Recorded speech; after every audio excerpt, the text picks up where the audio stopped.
This is I guess this is episode one. Love manga. I'm just very honored to be in the presence of you guys. I guess we're just gonna start it off there. There's no intro whatsoever. Just want to start it off saying, all praise be to the Most High. I'm truly honored to be in the presence of whoever is listening. Sometimes there's a thing in myself where I can get caught up in views, like, oh my God, how many views did this get? How much did that happen? How much did this happen? That um, I at times catch myself forgetting that honestly, just having one soul to connect with, I am honored to have that. Like understanding that every soul is sort of a unique representation of infinite consciousness source, right? Is a unique representation of that, right? And it comes from that, right? And mirrors, the attributes of Allah. And it's like one soul does that. It's like one soul is so powerful, is all powerful, right? It mirrors the all powerful. So if that one soul says, hey, I love what you do and I'm listening to your voice, how honored am I to be in your presence? I surely see divinity in you. I do. I do. I do see the divinity that is coming through you. And I just want you to know that I'm very, very grateful to have you here. Where do I begin? Where do I begin? Um I wrote on Instagram. I was like, yo, who wants to? Because I was like, yeah, there's just a few people. Maybe I was like, even if one of like five people want to hear me, but they want to hear the full episode, I'm like, hell yeah, man, hell yeah. We're just gonna have people just for that, right? Just like the 5 minutes. Sorry, the five people that want to hear. But then I wrote it, and I was like, thousands of people. I was like, hell yeah, man, I like it. So yeah, man, that's awesome, man. I love y'all. Um, yeah, so podcast. I don't have any topic as per se. I think I want to introduce myself to everyone. Um, my name is Hamza Iqbal, and yeah, a lot of people ask where I'm from. I'm from Copenhagen, Denmark. Yeah, putting Denmark on the map. Shout out Copenhagen. Um, and yeah, man, my roots are Pakistani, South Asian roots. And yeah, I'm I'm Danish. What the fuck? Sorry. Okay. One more thing, man. I curse sometimes. All right. So if someone has offensive, like this is one thing. Okay. I've truly tried to fix my like how much I curse. Okay. I truly have tried to fix that. I made sure like I don't curse too much.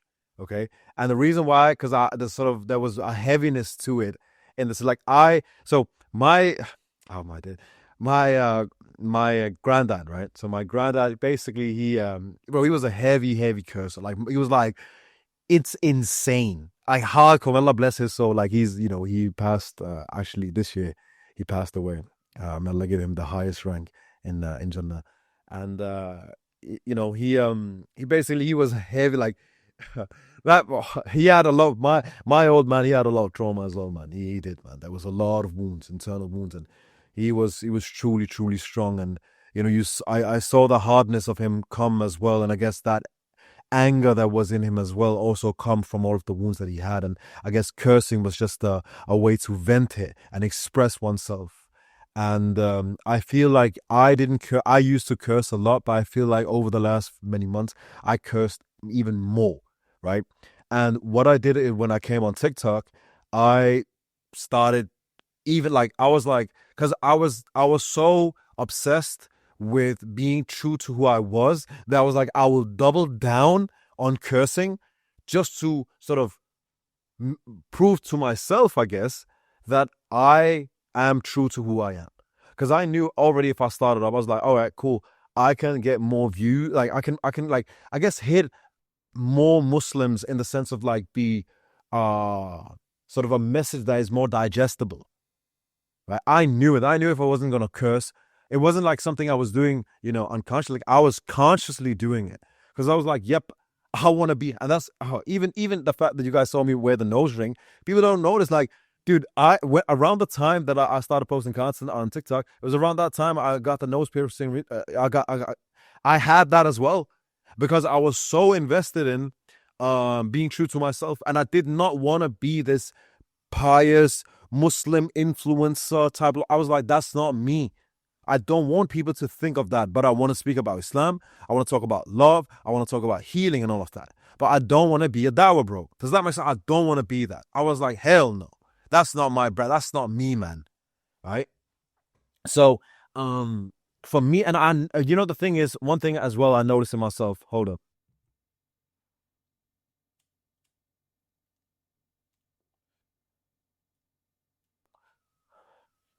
And one thing I noticed in myself as well was, I then started to become very, like when I was younger, I would often have a tendency to try to fit into all of these roles. Like I would try to fit into, the perfect good boy, right? This perfect good boy. And there was based on a lot of trauma as well, that I had to be this perfect good boy, which I really wasn't, right? After, stripping away all these layers, I realized, oh my God, damn, I'm actually raw as hell.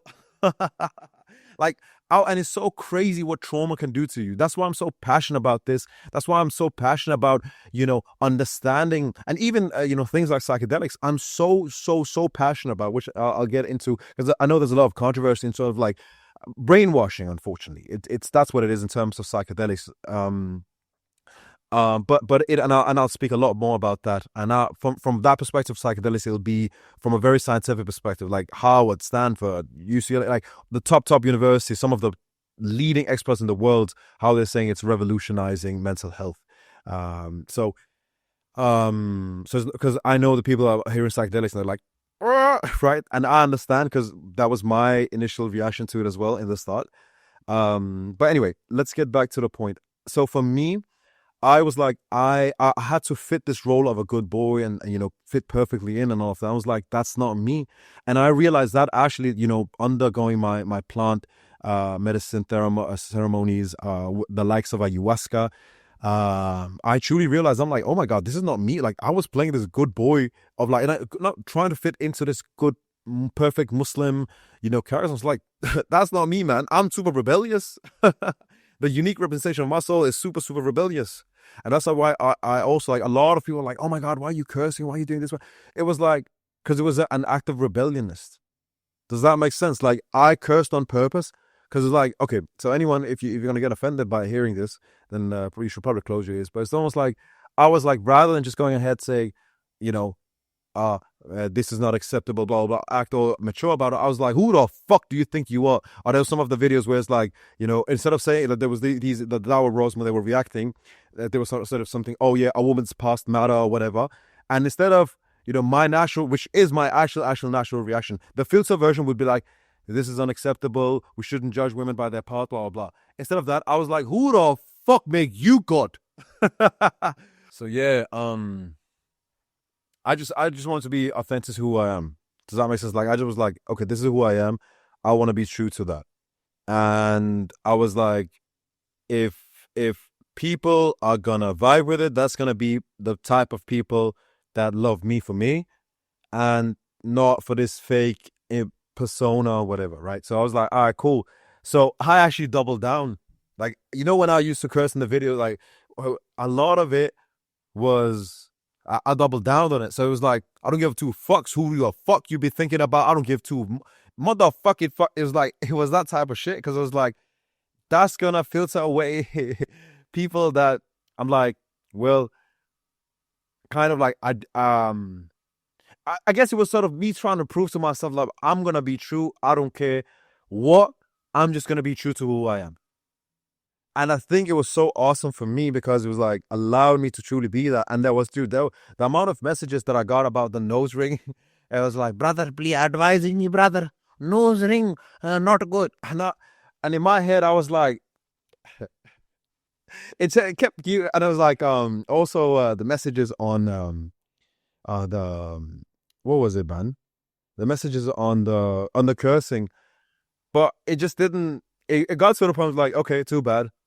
Does that make sense? And I think the message I've got to everybody is like, at some point, you got to double down on who you truly are. In the sense of like, bro, like when you know who you are, it's almost like you gotta you truly have to embrace all parts of yourself. And it is like really embracing those parts of yourself that others might not feel acceptable. Like, well, okay, too bad, but this is who I am. And this is too bad, this is who I am. And that's also why, like, sometimes now I've gotten to the point personally when it comes to the cursing. We told like we should start off the conversation somewhere. Now we all the way here. But anyway, that's my brain. Welcome. Welcome to my brain. It's like one thought starts here, then we go on. But yeah, I feel like with with the cursing, it's just like I totally lost my point. Flip's sake. Anyway, no, but I think I was growing out of that cursing in the sense of like I could start to feel that okay, now I'm doing it. Now I proved the point of the cursing part, and I also felt, I guess, like I still curse a lot, like in my day to day. I do because it's almost like it's an expression of who I am, right? That's just what I feel at this particular point, right? But it's not swearing at people, and I think I've lowered the intensity a lot more. And one of the ways that I've done it is also by having worked on the anger that I have within, right? Anger that is within. And it's not lashing, like, yeah, it's still, I guess, trying to, or working on finding that element of peace in myself. And when I find that element of peace in myself, I'm not always called to say, who the fuck do you think you, well, no, that's untrue. It's sometimes I do feel that, like, this is the thing, okay? So one of the things that I was struggling with was sort of creating a balance, because it's almost like the pious, the perfected place is that of stillness. It's that of calm. It's that of peace. Brother, you talk peace. Brother, no swearing. Brother, this not good, right? It's almost like that polished version of a Muslim, right? Exact perfection, right? Never says anything, does not curse. And then there was like, and it was almost like I again noticed back in me trying to fit in that box. And by trying to fit in that box, I would then look at the aggressive side of me and say, you are bad, I am good. Does that make sense? So it almost like become this polarity between that and it. And it was such a, that's been like integrating both parts in a natural way. And that's something that I've been working actively on. Like I'm gonna be very honest with you guys. It's taking work, dude. Oh my god. All praise be to the Most High, but oh my god, like integrate. Can I just be honest? It's been really, excuse my French. It's been really fucking hard. Okay. Oh my god. Whew. Because it's truly been a battle, between both parts, right? And but it's awesome, dude. I think like now I look at life as a video game, and it's like, it's just how blessed am I that I get to work on myself? How blessed are you that you get to work on yourself? How blessed are we that we are in this sort of game, the simulation, and we get to discover who we truly are, discover secrets and plot holes, and sometimes life can totally change. Whoa, right? What a beautiful game of life we have. I think people look at me and they look at this very optimistic human and very like sharing a lot of love and all of that. But the truth is, like, it wasn't always me, dude. Like, I never got to the point. So we were talking about cursing, right? But back to the original point, man. I used to be so, I used to be, what was I, man? I did not feel, I've never felt that I was good enough my entire life. Okay. So I'm 30 at this point, and for majority of my life, I realized since I was around 5 is probably the first time I went into depression, a form of depression. And then at 11, it was a full-blown depression. And I've had that depression since I was young. Like I've always had that depression. And it's not become until now, as of, last year, this year, actually, wow, how life can change. How life can change, man. It's been this year where I've truly went from getting out of that depression. I think it was actually on like January 14th, 15th, where I told my therapist for the first time, I don't want to die anymore. I actually want to live. It's like, I'm not waiting for it. Like, I actually want to, for the first time in my life, I really want to live again. I say, I want to live. I don't want to survive anymore. I want to live. And wow, getting my nervous system to that point was honestly one of the most incredible moments of my life. Going from, I just want to survive. And as of last year, you know, like, oh my God, subhanAllah, what a year it has been. What a year it has been, man. I am so grateful to be, wow, subhanAllah, man. It's just incredible when you think of it, man. In the start of the year, I was ready to kill myself. Like, well, yeah. Well, last year, right? Last year, I was like end of like November. I think that was like, yeah, I'm ready to kill myself. And then doing so much of this shadow work, inner work, just being obsessed by it, just being obsessed by this shadow work, that I just decided, you know what? I'm going to heal, and I'm really, really going to heal. And subhanAllah, to the point now where I get to speak with however many that's listening, right? However many that are listening, however many souls that are being touched, and all of them just listening to, you know, how far I've truly come. Like, being known from the guy that didn't want to live, or just wants to survive, to now being the point, like, I feel at times I'm almost like the Muslim guy that's like speaking on love.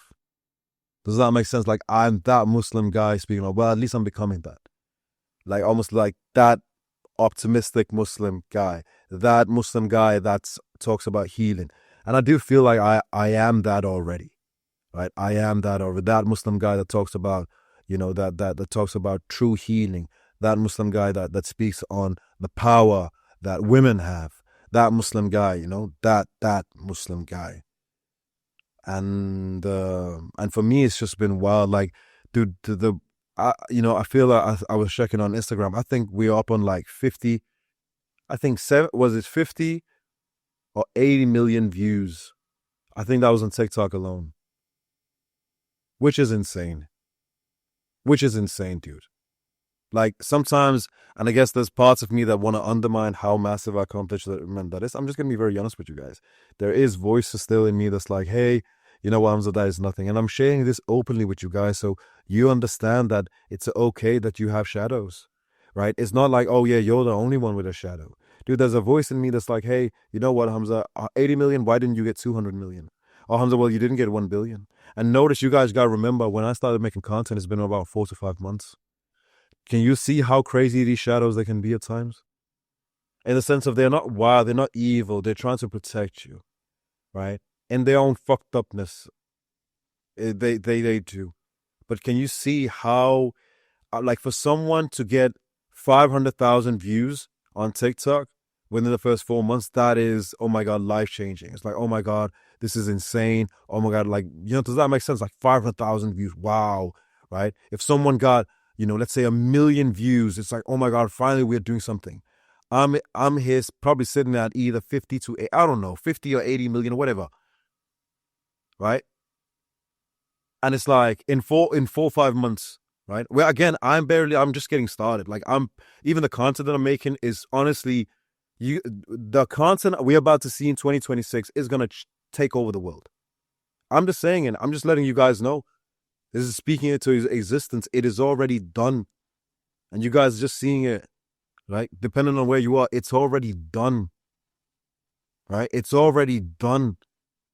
It'll change the world. It will. All praise be to the Most High. It will. But I'm just trying to say, at the same time, it's like, imagine that's that 100 million, like, whatever views and all of that. And how people are, yo, you're changing my life. And I've built, alhamdulillah, a really strong following, I think, collectively on TikTok and on Instagram. I think we're up on like 90,000. And it's just growing. Like, my Instagram is just growing rapidly and all of that. But the truth is, there's still that voice. And I get thousands of messages of people saying, you're the best thing that happened to me, blah, blah, blah. And there's still a voice in me that says, Hamza, you know what, Hamza? This is all good, right? This is all fine. But really, you're not doing that well. You could be doing it so much better, Hamza. Hamza, you know what? Yeah, this is not. And you know what? There is part of me then that would say, but you know what? And some of you say, well, that's a good voice in the sense of it always sets the standard higher. And again, this is the part of the shadow, which is that it can control the mind, in the sense of like it has that ability to really, how do you say it? The ability to truly sort of something that can be good and make it bad. So for example, there's a different, healthy would be, this is amazing, I love it, whatever. This is the best thing ever, right? I'm so grateful, I'm so excited. That's healthy integration. And it's like, and I can't wait until I get to 1 billion followers, right? Something like that, right? And I know I'm going to get there. That is different to shitting on yourself and saying, do you know what? Yeah, it's not even that good. It's not even that good. Imagine the optimistic guy, right? And this is to give you hope as well. The man that speaks, there's still a voice that he's actively working with. Actively, that's that shadow, where he's actively saying these things of like, you know what, that still says those things. So I'm here to tell you and invite you into my world as well, so you understand that, hey, you having those voices, it's natural. And you fighting those voices, it'll make your life hell, right? Honestly, fighting those voices, oh God, it's almost like, well, no, not fighting them. You've been fighting them your entire life. What about it's time now that you love them? How about that? How about the parts of you that you really hate, you start to love them, man? How about the parts in yourself that you hate, that you really love them? All of the parts in yourself that you think are unlovable, you love those parts. All of the shadows and all of that, you love those parts. And you know what you tell those parts? You tell those parts, you know what? I love you. I love you. Because I know you're trying to protect me in your own fucked upness way. You're trying to protect me. You are trying to protect me. That's what you tell that shadow. I understand you're trying to protect me. Thank you. Thank you. I am grateful to you. Thank you so much. Almost like you're telling a little child, oh my, you tried, like they tried to make a painting, but they probably like, instead of using paint, they used poop, right? It's almost like, and it's like, well, like, oh my God, thank you so much. You are so sweet. You are so sweet. Honestly, I love you. I love you. I love you. Thank you so much for that, right? Thank you. But it's poop. So what we got to do, we got to do some changes here, right? We got to do some changes. And that's the same part with is that voice in me. That's what I tell her is like, look, I love you. I love you. I love you. I love you. Thank you for trying to protect me. Thank you that you're trying to protect me. And thank you for being there and always caring for me. It's obviously, it's usually these two things. It's either your fear or it's your shame. That's what I've realized. It's either fear talking or it's shame. And sometimes they start to argue with each other. So shame starts to, hate on fear, and fear starts to hate it. And it's like it becomes battles between these, right? So perhaps this in me, there's part of it that's shame, part of it that's fear, okay? Part of it, fear is like, I'm not good enough. Shame is like, oh yeah, look at you, you didn't do it well enough. And it's like, to both those parts, I love you. I love you. Thank you for trying to protect me. We are safe now. We are safe. And, you can lower your tone, and you're taking too much space. I'm going to limit your space in a very loving way, in a very, calm way. I'm going to limit the space that you have. And I'm going to make your space smaller and smaller and smaller. You can still exist. Like, this is the thing. You never kill parts of yourself, dude. But people are like, oh my God, I'm going to kill fear. I'm going to feel. No, that's parts of yourself. You want to kill yourself, man? That's something I had to realize, man. Killing parts of yourself is ridiculous, dude. It's ridiculous. Why would you kill parts of yourself? What the hell, man? When I walk around with a half brain, man, what is wrong with you? Those are parts of you, man. We have, you have the light and you have the darkness, yin and yang. You have both parts, man. That's what makes us human. That's what makes us truly powerful. When we truly can understand that, you know, on that you know that's this is who you are. But the thing is that you can control how much space that they have in you. So when you can continually, in a very gentle and loving way, keep on saying, I love you. And now you can slow, like, I will make you, like, you don't have to take as much space now, baby. You, or saying this, you can't, baby, it's okay. Mary it's okay. Like, really, like, talking that way to yourself, right? It was like, but, it's okay. Or, but just now, you don't have to take that much space now. Okay, you can be more quiet. Okay, you can relax now. Okay, it's okay. We are safe. We are safe. And when you can do that, dude, I'm telling you that honestly, with practice and not being, like, why is it still here? Oh my God, nah. It's like, if you can truly do that, dude, and over again, trust me, watch yourself. 2026, man. By the end of 2026, you will be such an unrecognizable human. I promise you.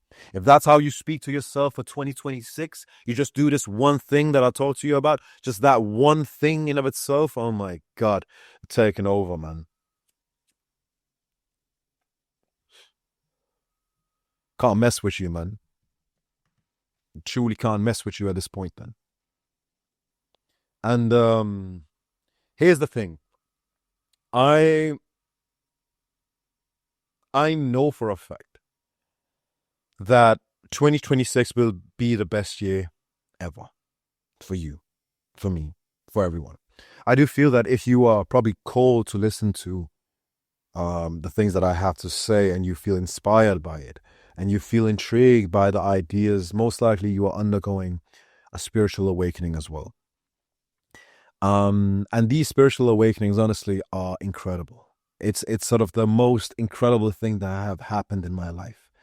And the spiritual awakening happens in different layers, right? So it's almost like you have a spiritual awakening. You can have part of it where you start to question rebellious systems and things of that sort. And then it grows to sort of slightly more, you start to question religion, you start to do these things. So it's almost like that happens. And then you grow into more and more. And one day you have a Kundalini awakening or whatever, or you have an ego death where you're sitting in meditation for like, for like 3 hours in a row or whatever, something deep that happens. So you're like, right, not even 3 hours, man. It's like, I don't know how, depending on however long it takes, right? You're just sitting in that deep trance, right? And all of a sudden, right, you're doing the remembrance of Allah. You're doing a dhikr as well. You just done that for days and days in a row, and maybe one day you have that mystic experience, right? And if you ever heard about Dr. Joe Dispenza, it's literally the things that he's talking about. Dr. Joe Dispenza, I will be combining a lot of Dr. Joe Dispenza's work into my work as well. And I will be leaning heavily into the influence of Dr. Joe Dispenza and his teachings as well. And the mystic experiences, honestly, are some of the most incredible ones. Wow. And I guess, like, it's not that, one needs to chase these. But I tell you, having that mystical experience in your life, it really put things in perspective. It does, man.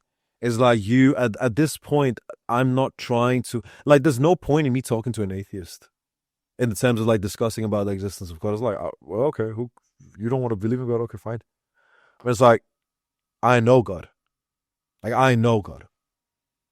Like, it's like Carl Jung was asked at one point, it was like, well, do you believe in God? And he said, I do not need to believe in God. I know God. I know. And Carl Jung, it's fascinating, one of the sort of the pioneers in terms of our understanding of psychology, and is sort of the sort of OGs, I would say, of sort of modern psychology. And, oh, by the way, he was really inspired by the Sufis. Just saying. Just saying, Carl Jung was heavily inspired by the Sufis I've read. I'm going to read a lot more about it. But there's different interplays of Sufism and Jungian psychology where I do see overlaps. It's pretty dope. But anyway, let's get back to it. I feel, yeah. So I know for a fact that if you are undergoing that spiritual awakening, trust me, man, you will understand things about life, and it will sort of, you'll be able to truly change your life in ways that I can't imagine. When you understand that you truly are the one who's in, that is not this old identity of yours. And it's the identity that is manifesting everything that you currently have. So when you want to change what you manifest, you want to change what your nervous system can allow in, you want to change what you truly can experience, right? Well, then you have to change your identity. It's honestly at that. Who is this person? Who am I? Because you might be thinking, but this is who I am. But then it's because you've never seen beyond your own ego. And that is where a lot of, I feel, Dawa bros, they fall in, is that they have never seen beyond their own ego. And you might think, well, I have seen beyond my own ego. I think you will be very, very, very, very surprised. Very surprised, as in terms of how much of who you think you are is not really you. It's like, well, who am I then, Hamza? Well, you are loving awareness. That's what you are. Ram Dass talks about, I am loving awareness. That's what you are. Behind all of it, you are this point of awareness. This loving awareness. That is your true nature. And everything beyond that is just a mask. And that is the mask that you use to change your reality. And with that reality, that's what you perceive, and that sort of confirms to your identity, and it just keeps going on and on. That's why, plant medicines in terms of psilocybin as well is so fascinating. In terms of what they can do is that it allows your brain to temporarily, that default mode network in your brain, it gets shut down. Right, it gets shut down, and so who you think you are, you realize, oh my God, this is not who I am. This is not who I am. This is not who I am. And I do find these things really, really, really fascinating, right? In terms of when you have psilocybin, you can essentially remap your identity. Whether it's psilocybin or whether it's LSD or ayahuasca or 5-MeO-DMT, it's truly when you have an ego death. And that's what they many times, well, at least with higher doses of psilocybin, you can experience that. You can experience that with, LSD, with ayahuasca, with more or less every psychedelic, you can experience a form of ego death. Now, the most ultimate ego death, which is sort of that real fana moment, right? That is one that is called 5-MeO-DMT, also known as the toad. And that is a full identity delete. Like, that's a delete on your identity.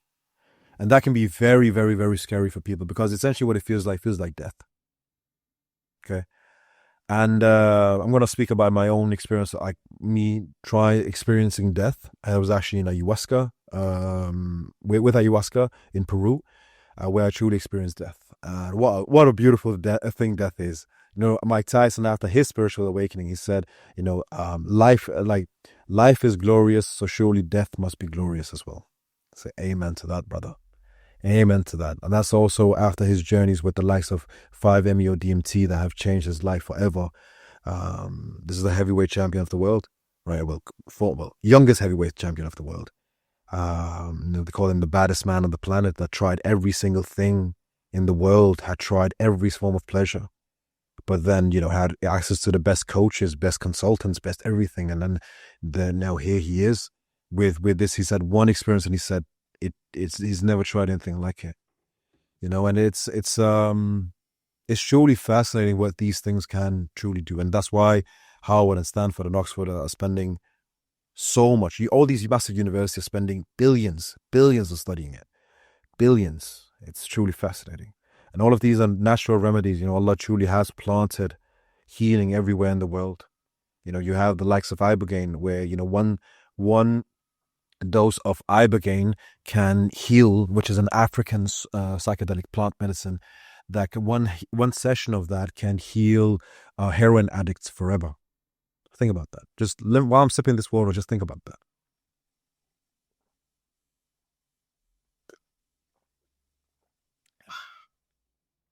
Do you not wonder why? So one session of that, there's a documentary about it. Recently Conor McGregor, he's done it as well. He said it's the best thing that he's ever done. And don't you think a little bit, why are these things considered haram by many scholars? Why? Right? And this is where we'll go down a massive rabbit hole as well, and it'll sort of be about this institutionalized thinking of Muslims, where Muslims will outsource their thinking, usually a lot of times as well, to Big Pharma, where they say, you know what, whatever Big Pharma says, we'll just follow along that. And anything that sort of either fall to the propaganda that's been pushed out in the, so essentially, it's a long story, so no time, but it's like the propaganda that was, the psychedelic propaganda that was pushed in the 50s and 60s, essentially by America to avoid people basically getting psychedelics, because people were starting to become a lot more loving, a lot more caring and empathetic. And also it's like, well, how does Big Pharma, when you have one session that can cure a heroin addict, a hardcore heroin addict, well, how does Big Pharma make money off that? You truly realize, man, these systems are truly, truly evil, man. They are truly, truly evil.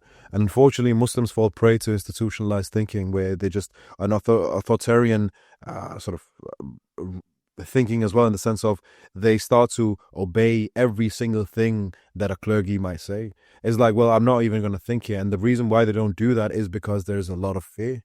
There's a lot of fear. I tell you this, man, I know a lot of smart Muslims, but I tell you, the thing is I've noticed in many, many of the smart Muslims I've noticed as well, is there's still this massive part of fear when it comes to religion.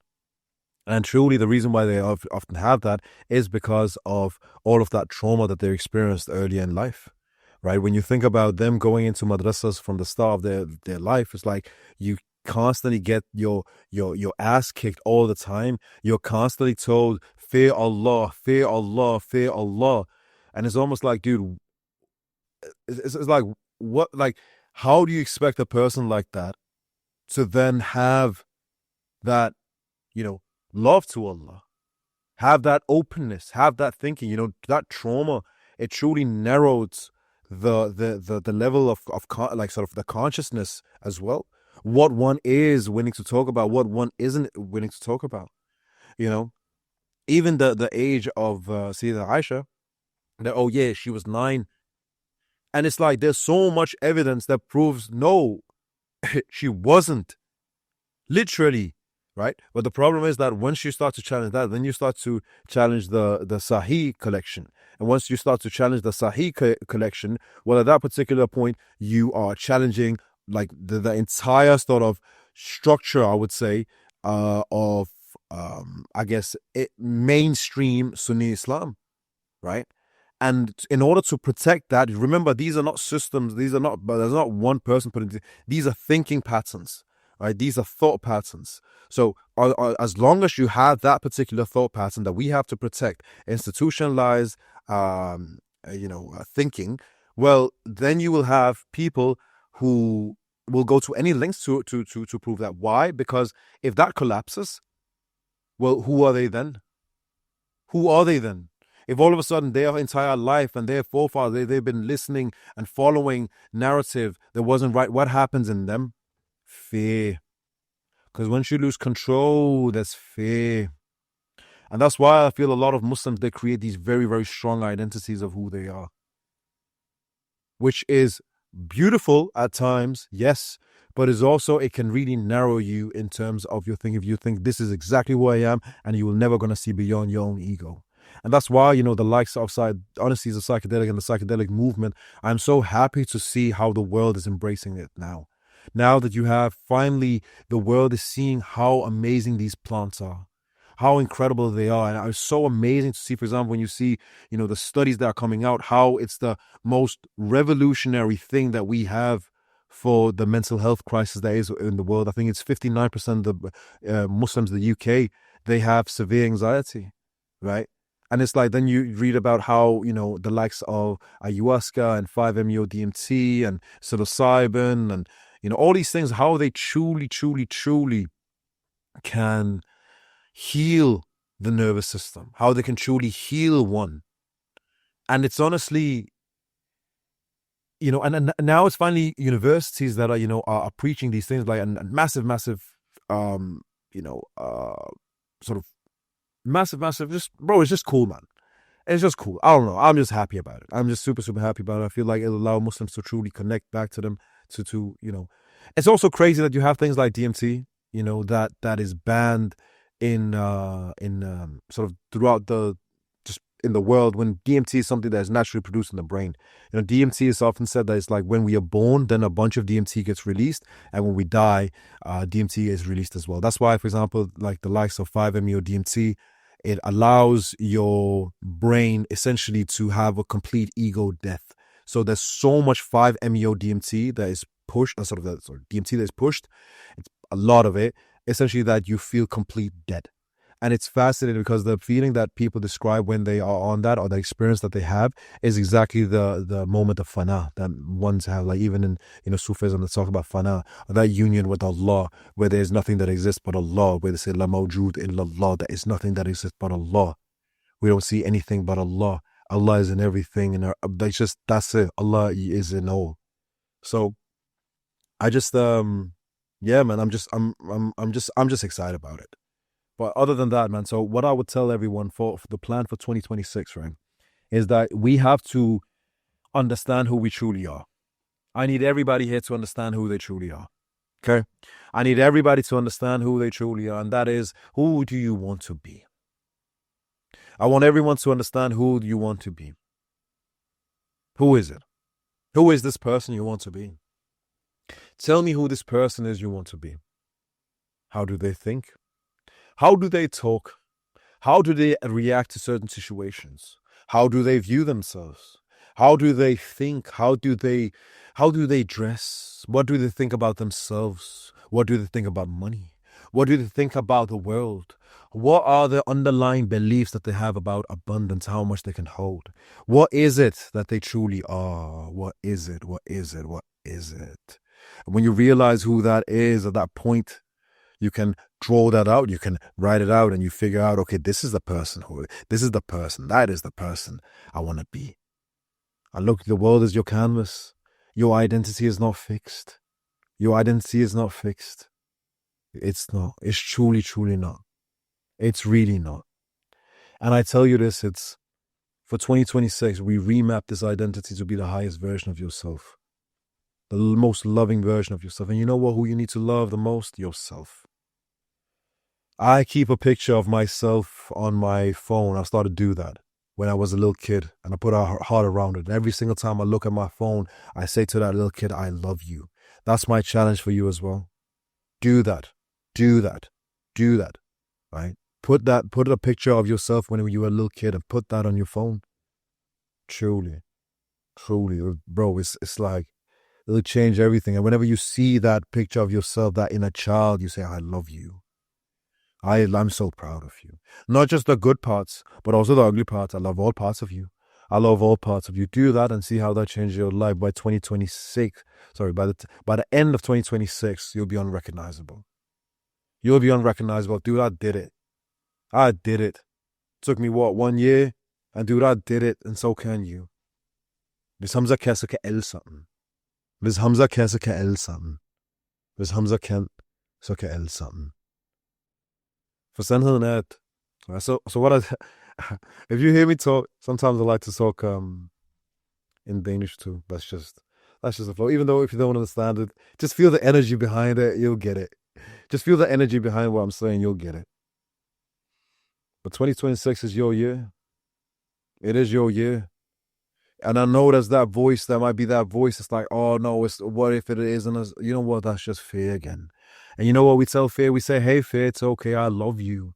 Thank you for trying to protect me. I love you.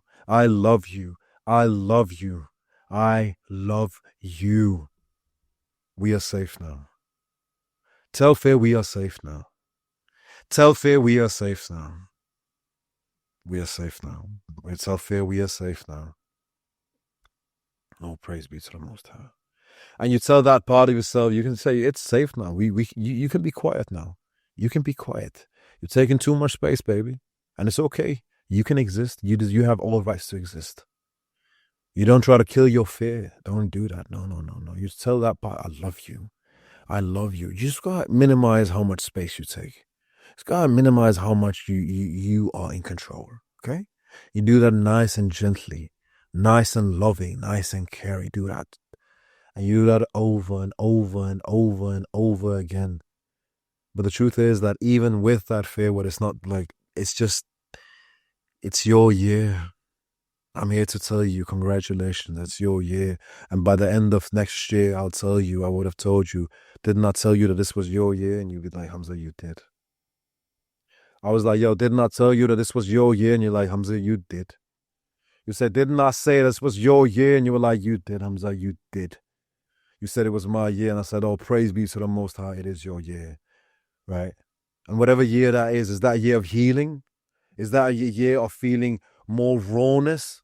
That doesn't mean that life doesn't have moments of sadness and moments of darkness. That is what life is. But we know that irrespective of whatever happens, it's always happening for our highest good. We understand that we embrace on this path to join the highest vibrational point. And when we are on this path, we understand that there's going to be challenges. There's going to be challenges, and we embrace those challenges, and we say, oh, praise be to the Most High for these challenges.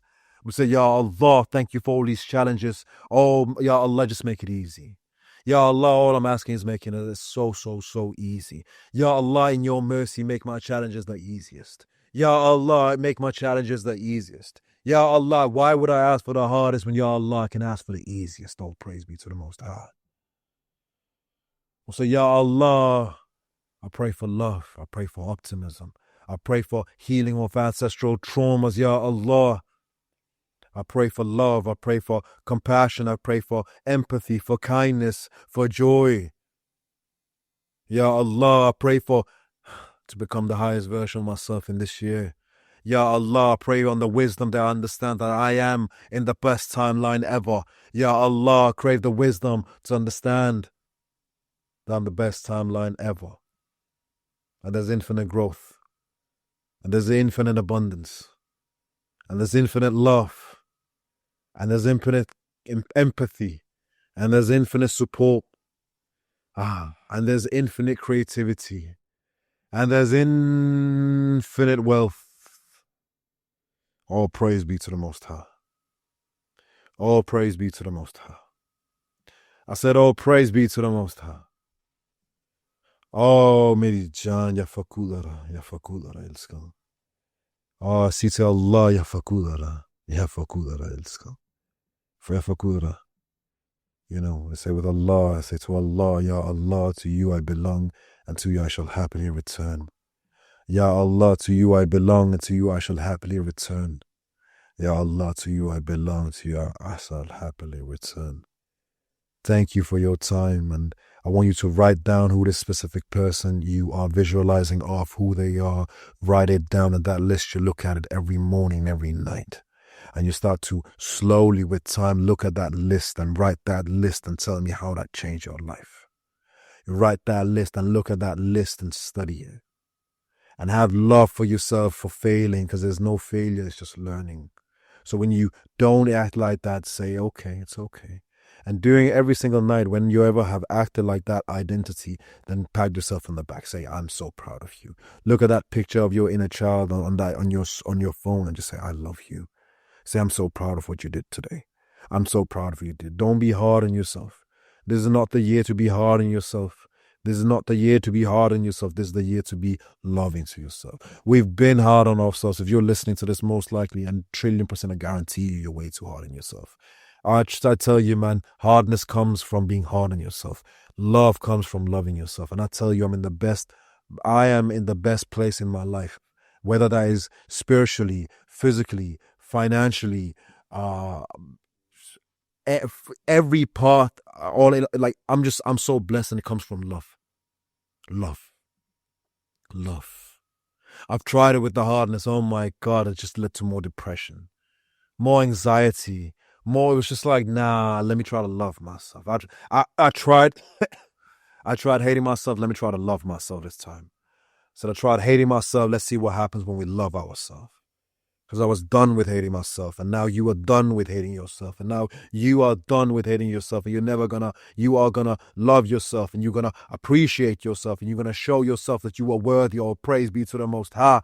And you are gonna remind yourself that you are worthy. You are gonna remind yourself that you are good enough, and you are gonna remind yourself that you only deserve the best. All praise be to the Most High.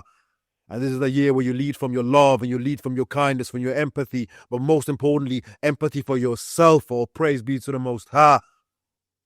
Empathy for yourself, compassion for yourself, kindness to yourself and to your shadows too. Allah. And compassion to your shadows too, Allah. You show compassion to your shadows as well in the name of Allah. All praise be to the Most High.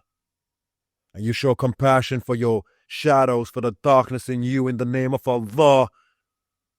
Allahu Akbar. Because this is your year. This is your year. Oh my God, you are about to, oh wow. And you know what? I'm so proud of you. I'm so proud of how far you've come. I'm so proud of how far you've come. How far we have come. How far we have come. We have made it so far. We shouldn't even be alive and see us here. Here we are. We shouldn't even be alive at this point, and other people, they took their lives. And here we are. Here we are, spreading love and kindness and compassion. We're about to change the world and forever. But the way we change the world is not by trying to change the world. It's like changing ourselves. That's what I realized, honestly. Changing yourself. My mouth is so dry, man. That's what happens, man. I love to talk. Imagine this, man. What an awesome thing I can do. I can talk. People love it. And I love to talk. Hell yeah, dude. I don't know. I love to say, man. At a random point, I was like, I just said to him, I was like, hell yeah, dude. I found it so funny. Now I always say it. I'm like, hell yeah, dude. Oh, my days, man. Such a catchphrase. Hell yeah, dude. Oh, praise be to the Most High, man. I can't believe someone is still continuing to listen, man. Wow, what an honor. How honored am I, man? How honored am I that there's a single person listening to this? Allah, how honored am I to hear you? Allah, that you would actually listen to me, because I see the divinity that is within you, and the fact that you would listen to me is an honor. Allahu Akbar.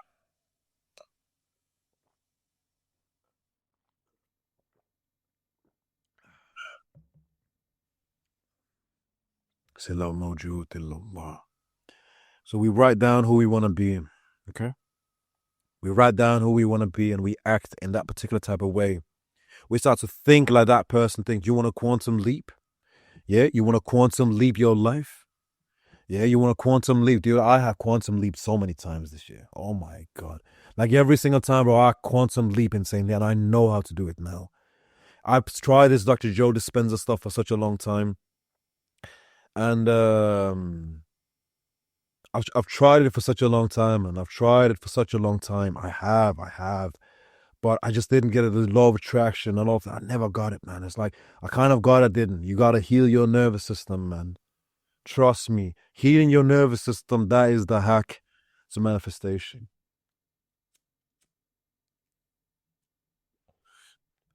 I tell you, healing your nervous system, that's the hack to manifestation. Honestly. At that point, because when you have that calmness and clarity and trust, and your nervous system is calm, dude, at that point, what you can manifest is insane.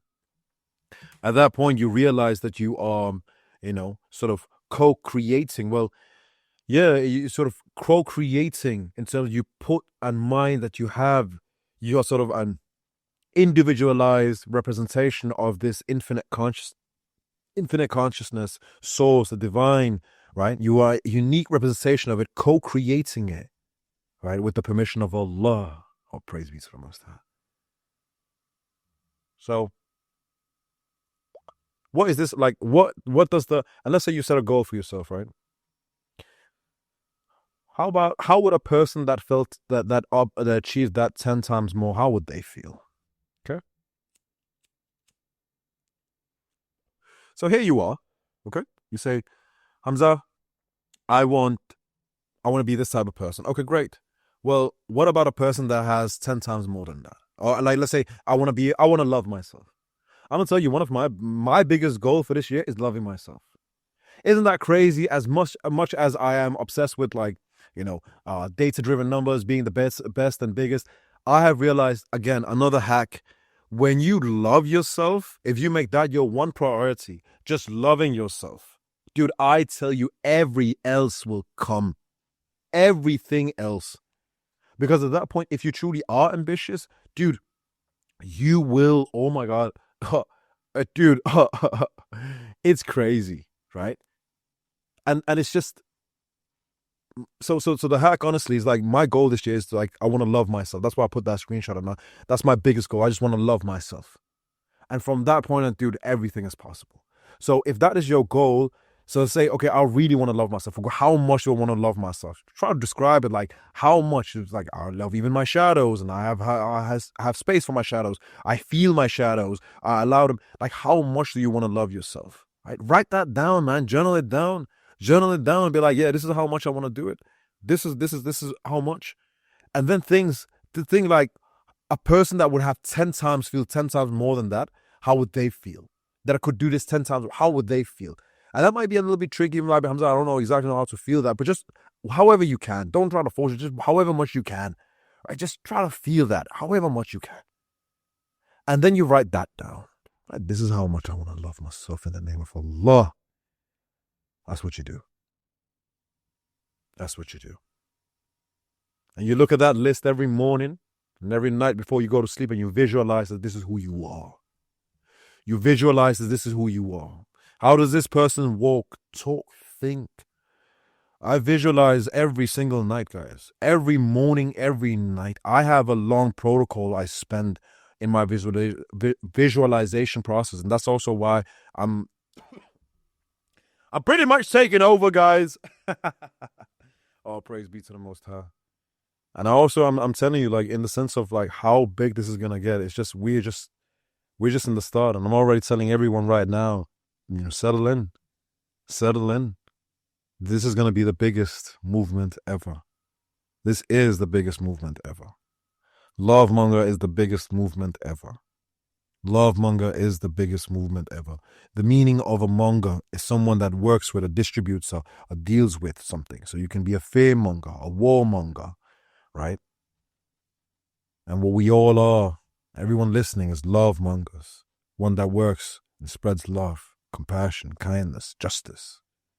That's true love mongers. And that's what I believe personally a true Muslim is a love monger. Outside of labels. Where Ibn Arabi speaks about that being an inner state, being a Muslim. Right? That inner state. Right? That inner state. SubhanAllah. So that's what I want from you. Okay? And every single morning we look at that list, morning and evening, and we visualize who this person is.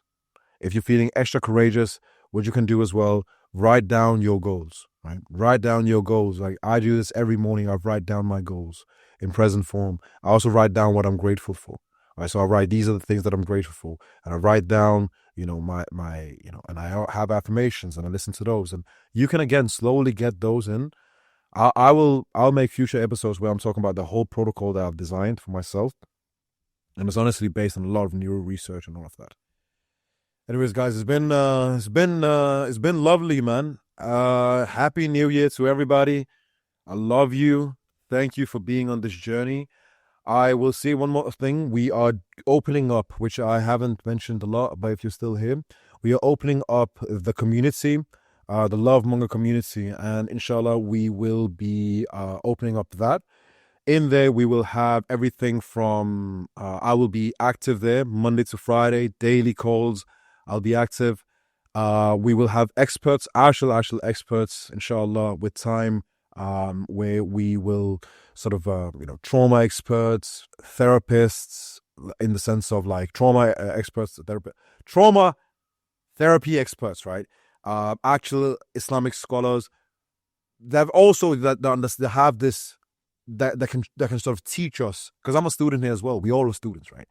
That can truly show, the interconnectedness of love, concepts like non-duality, Islam, and things of that sort. And really decode a lot of these mystical teachings there in Islam, even from a lens of neuroscience and quantum physics and things of that sort. So a place where we can all heal, a place where we can have meetups. I want to meet with you guys, right? I want to do yoga retreats with you guys. I want to do all kinds of cool stuff, man. I want to really create this a community, a family, right? And that's why, I'm really excited to be launching Love Mongers Community, man. Where we all are love mongers, we all on this healing journey. We are all just trying to become better version of ourselves. And I would love to see you guys there. I have a lot of plans with these retreats, even doing plant medicine retreats with sort of in certain places where it's legal as well, whether that's ayahuasca ceremonies and all these things. I really do have plans for whoever that is for. I'm not saying that's for everyone. It's not like people are like, oh my god, oh my god, I don't want to do something that's like, oh, you have to. No. It's like, nah, man. But that's like, if someone is interested in that, if someone is not, that's cool. I also want to do a lot of a lot of workshops as well, and I want us to be able to link up and really do some amazing things. So, yeah, that's that, guys. Love, blessings, all your way. May you literally become the highest version of yourself in 2026, inshallah. Why not? Life is short anyway. 2026 is the year that you are your highest vibrational person, like the best. It's done. It's already done. It's already done. It's already done. Don't stop it's already done. You are the highest vibrational point and that's it. All praise be to the Most High. Thank you. Thank you. Thank you.